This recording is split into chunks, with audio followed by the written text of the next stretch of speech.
All right, everybody. So, as you know, we have gone over, and when I say we, the government has gone over 100 days in office, and we do have a very special guest in studio this morning, the Minister in the Ministry of Housing, Minister Phillip Alexander. It's always good to see you, Mr. Minister. Pleasant. Good morning, Mr. Hopkinson. Yeah. It is an absolute pleasure to be in your studio again, talking to your worldwide listeners again. I look forward to an interesting interview as usual. Yeah. Well, a lot has happened over the past 100 days.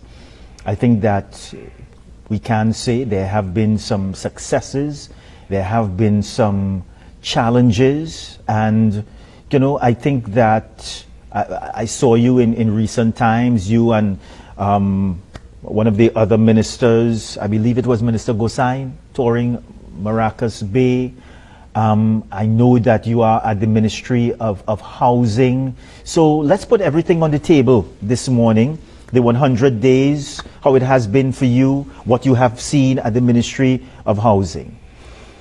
Okay, what it's been like for me, I expected challenges. Yeah. I think that we are a very strong government, and the challenges as they come, they're being met and dealt with. I love the level of accomplishment we've been able to achieve in the first 100 days.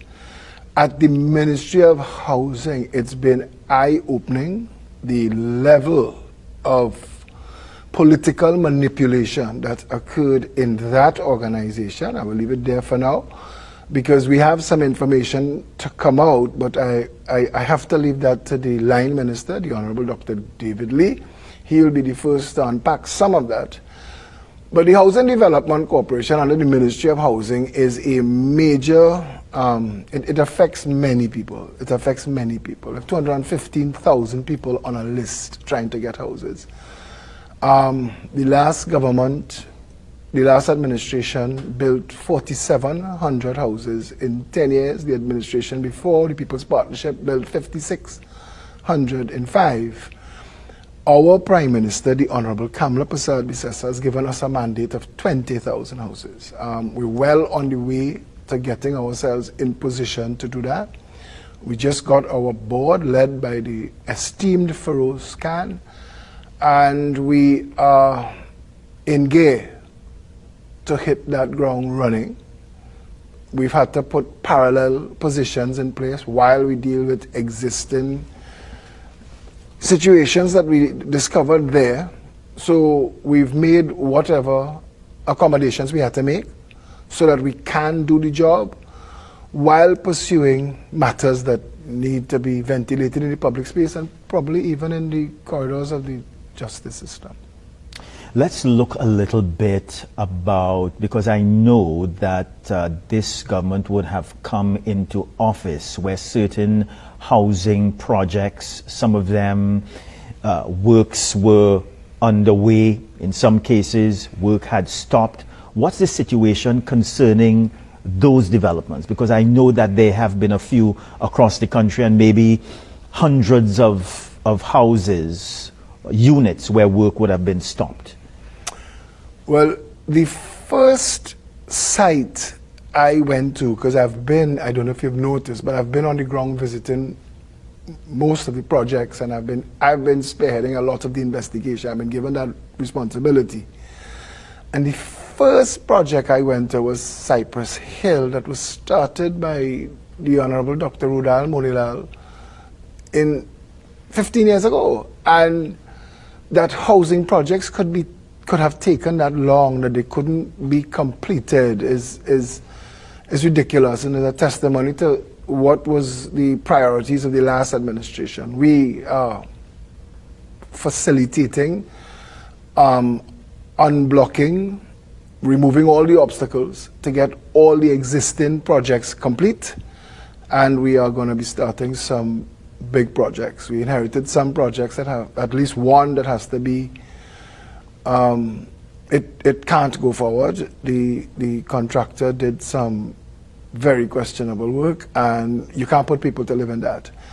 What project, if you can tell us? It would have been on the news, but now it might be it might reach the litigation stage. I don't want to talk about it much. You can't tell us about the name of the project, Mr. Minister? I'd rather not now, because, as I said, it's been on the news, and and the contractor did some shoddy work. But I have to leave that now to the lawyers and those responsible for that to handle that. But it will be resolved. I know it will be resolved. We have every belief that all of the existing projects will be completed, save for that one, and we will start all the new projects. I was told yesterday by Minister Lee what the target is by Christmas. I told him, well, if we hit that target, we're going to put a picture of you with a Santa Claus hat, because there's some big numbers of houses that both he and the Prime Minister have agreed that's the target that we want to hit in our first year, and it's doable. You're willing to tell us about the target?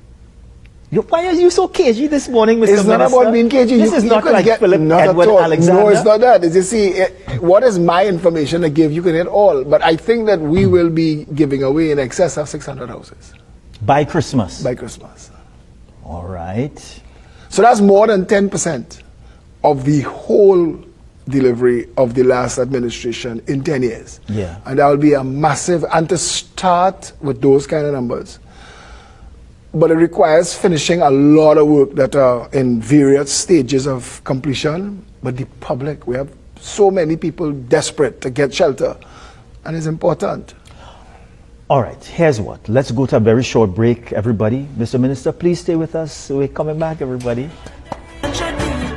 All right, everybody, so welcome back. So, of course, we are continuing our conversation with the Minister in the Ministry of Housing, Phillip Alexander. Mr. Alexander, thank you very much for staying with us and coming this morning. I want to get back to these homes that you say that the government is promising by Christmas. And I want to look at the process, because I think that the narrative, that the perception over the years that has been that governments usually would give homes to their supporters, right? As some politicians may say, their friends and family, and that the process is a tainted process.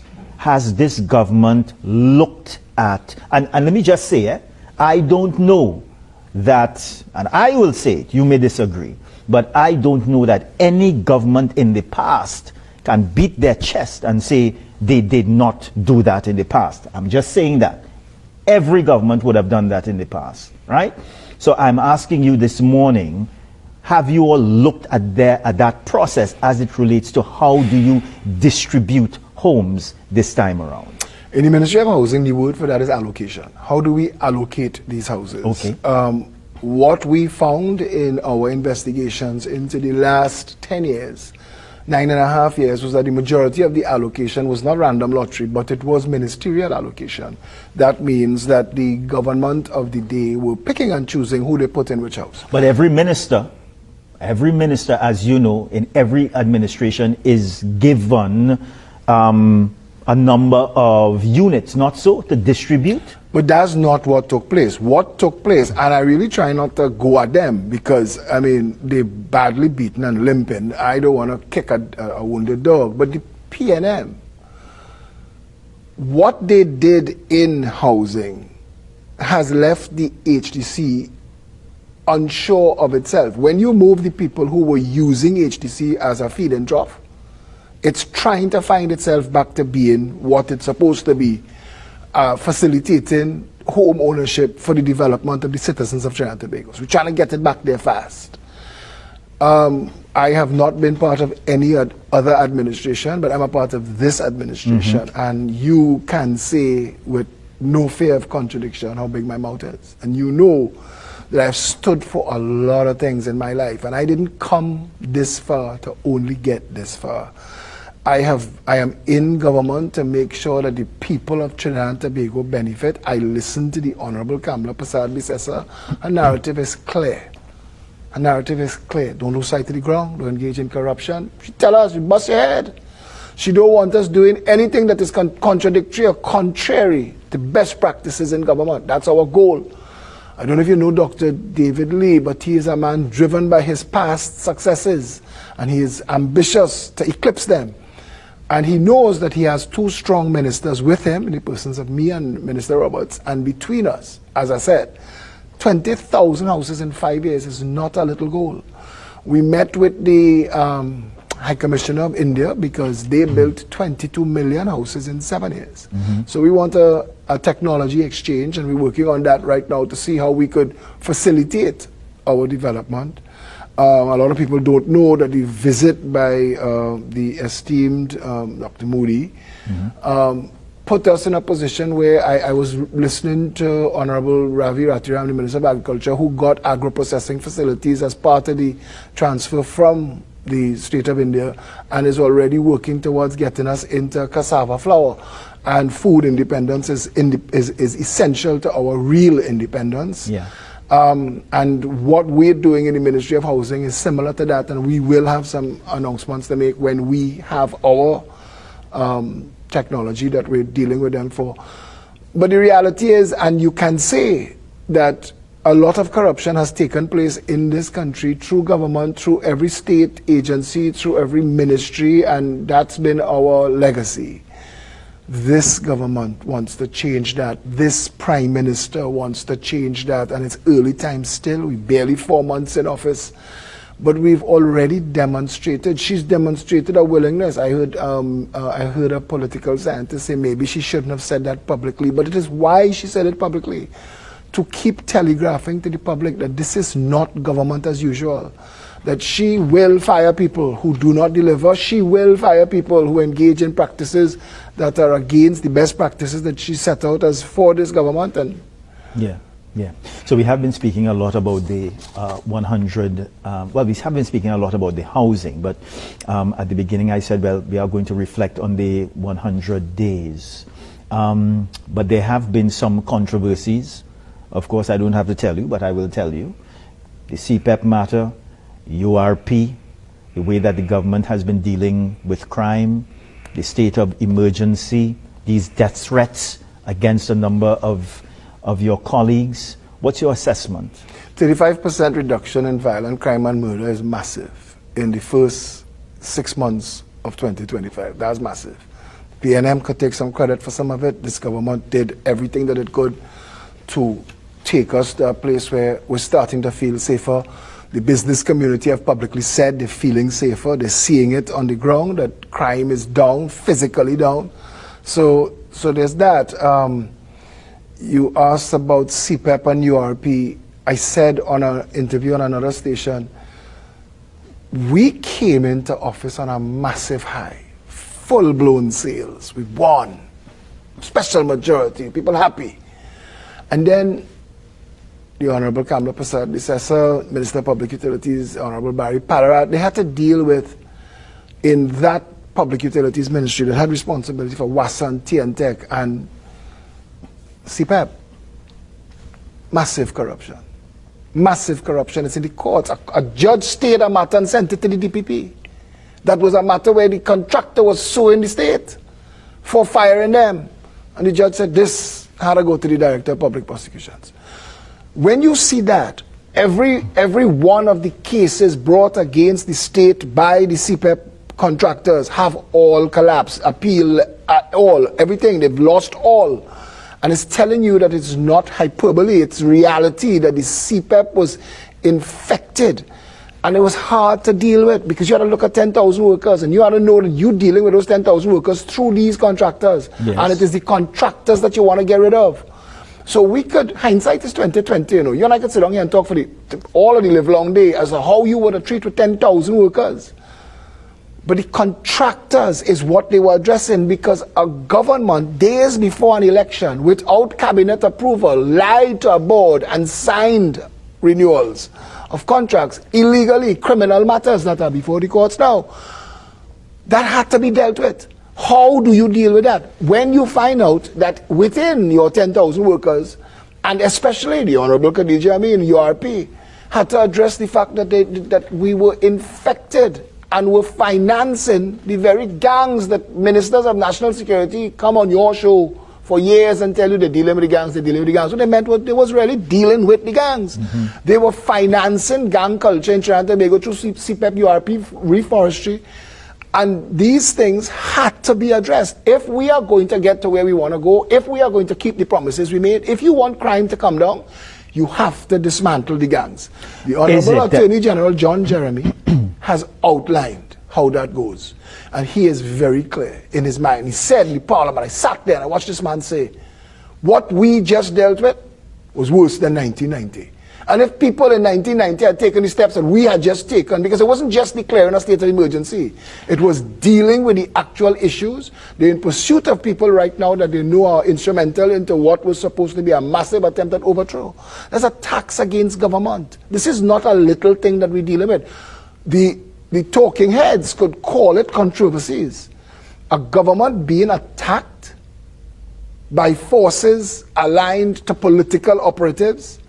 But you feel that the government has been successful in addressing the issue as you would have placed it.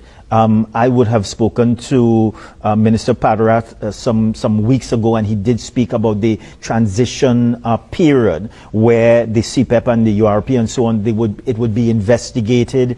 And then I think that he gave the impression at that time, well, when that is done, the 10,000 workers who have been severed, that, you know, there's going to be a return of these jobs. I mean, again, I can only ask you that you're not the minister. Not the minister. But I don't know if I can even ask for an assessment, but how far you feel that the government is along? We're very far along. The Prime Minister sent a message to all of us. Find jobs. Look at in your ministries where there are vacancies. You would see ministries publishing daily education, healthcare, housing. We've been putting out job vacancies for people to try and absorb as many as possible. But I want to ask a question. Why do we have so many people unemployed on make-work schemes in Trinidad and Tobago, and we have 150,000 Venezuelans living here? So they're doing well, they're prospering, they're living, so obviously they're working. So our 12, 15,000 people that in these make-work schemes and stuff, obviously been pushed out.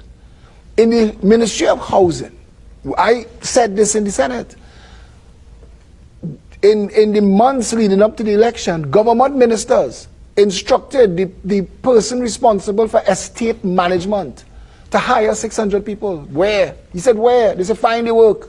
So he find work for them. They come back a week later and tell him it's not 600, it's 2,300. And he said, but there's no material, there are no tools, there are no jobs for them. Pay them.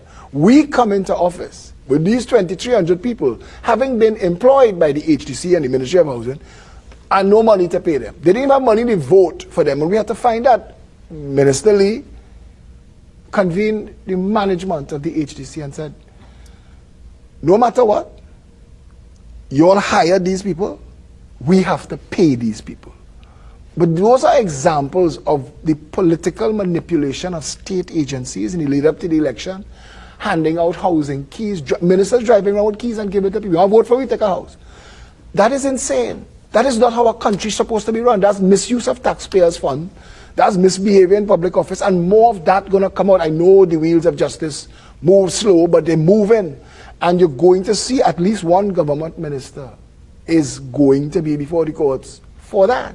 And you've seen that through the process, and the government is engaging persons. You mean a past government minister? Past government minister. Yeah. Sorry, yes, a former government minister. Yeah. And you're seeing that for yourself. I mean, again, I am not trying to kick a damaged dog. They've done this to themselves. They put themselves here. They thought that they were going to win this election. They did things that, I mean, they wanted their operatives to shred stuff in the Ministry of Housing. They did things that were criminal misbehavior. And the wheels of justice are turning. But to call them controversies is not controversies. You come into a government in a country that 5, 6, approaching 700 people going to die in 1 year from murder. That is unacceptable. We have to deal with these issues, and the only way to deal with it is to unfund, dismantle, break up the gang culture, That is the Prime Minister's mandate. She has strong... Now, we have heard various politicians speak very, very strong in the past. And today we are still dealing with threats coming from the nation's prisons. We are still dealing with ministers being threatened. Yeah. We are still dealing with murders. Unlike the past administrations, though, you see a government that is very strongly capable, clear on what is the requisite action. The Attorney General created a prison in the base and sent those who needed to be out of the system where they could have been manipulating communications. They're not supposed to be able to get their information on the front page of the papers. Prisoners was running the show. Gang leaders was running the show. That has now stopped. You feel that... We don't know this is done. You feel that the government is doing things to permanently deal with this situation? Oh no, they're fully in control. I was going to tell you just now. Go ahead. The team that you have there, Devesh Maharaj, Wayne Sturge, the Attorney General, the Honorable Attorney General John Jeremy, Roger Alexander, that team, and a lot of other junior ministers that are part of this, are very clear about this. This goes in this term. That is the Prime Minister's mandate. She tell us 20,000 houses have to happen. She tell them the gang culture ends in this term. It has to happen. All right. Minister, I just have about a minute again. Anything else you'd like to tell us before you leave us this Next morning? Saturday, me as Shadow MP, this is what I was hoping to talk to you about. Me as Shadow MP for Port of Spain North, St. Anne's West, we're doing a massive back-to-school drive for children throughout the community. Again, this is an initiative led by the Honorable Kamala Prasad Bisesa. And we're also doing a lot of hampers, and we're making it into a family day. It is the Saturday of Independence Weekend, and we'll be doing it at the grandstand at the Queen's Park Savannah. Of course, it is for Port of Spain North, St. Anne's West, so they will need to have some kind of ID and a proof of address to show to their constituents. But we created a family day for them, and you could check. I was actually going to give some phone numbers. Yeah, you have it. I don't have it on me. I have to scroll on it. Can we check your social media platforms for information? Will be there on all of those platforms, yes. Yeah. Minister Alexander, it's always a pleasure speaking with you. Please come again. Always a pleasure being here. We are coming back, everybody.